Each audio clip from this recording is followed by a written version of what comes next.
Well, meanwhile, a prominent Syria blogger has posted footage allegedly showing chemical weapons being used by radical rebels.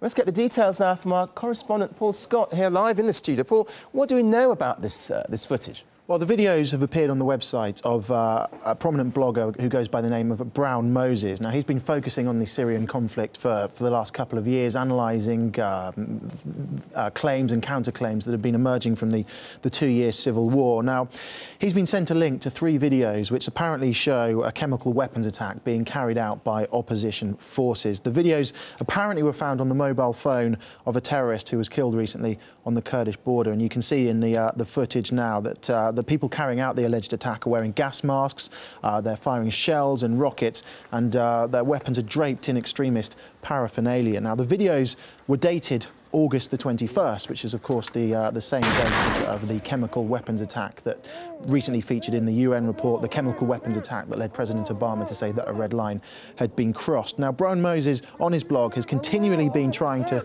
decipher really all the information coming out of this conflict, and his decision to publish these videos, which suggest it could well be opposition forces who are carrying out chemical weapons attack, and really open up the debate once more as a sign, I suppose, that the information war is going to carry on as long as the ground war. Well, it is interesting stuff, isn't it? I mean, what are the theories about where the rebels could have acquired these chemical weapons, if indeed this is correct? Well, if it turns out to be true and that the opposition have indeed used these chemical weapons, then one theory is that the sarin came from Iraq via Turkey. Now, you'll remember in May there were reports coming out of the Turkish press suggesting that a 2-kilogram cylinder of sarin gas was discovered in the homes of Syrian opposition rebels connected with al-Qaeda through the al-Nusra Front. Now, at the time, Russia called for an investigation into those reports, but Turkey, Ankara, actually denied that the reports were true and said that no such weapons had been found. But former CIA analyst Michael Malouf explains that is indeed a possibility.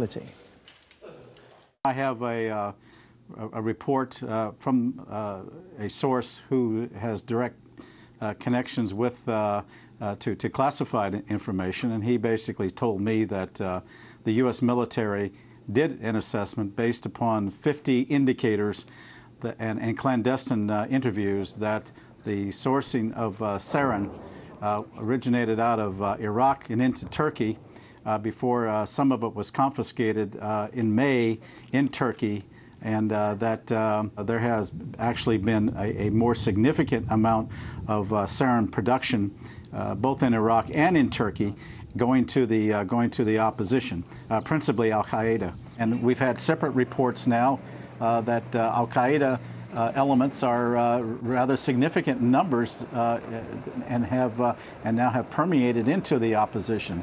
So the ability to be able to distinguish who gets what and where makes it much more problematic for this administration. Well, we've heard what he's had to say about that. I mean, it's a potentially game-changing situation. Quite dramatic stuff, isn't it? Yeah, of course. I mean, we've seen over the last few weeks that diplomacy is beginning to have an effect. Diplomacy is set to continue, and it looks as if the information war is going to rumble alongside it. It will indeed. OK, RT's Paul Scott, thanks very much for that.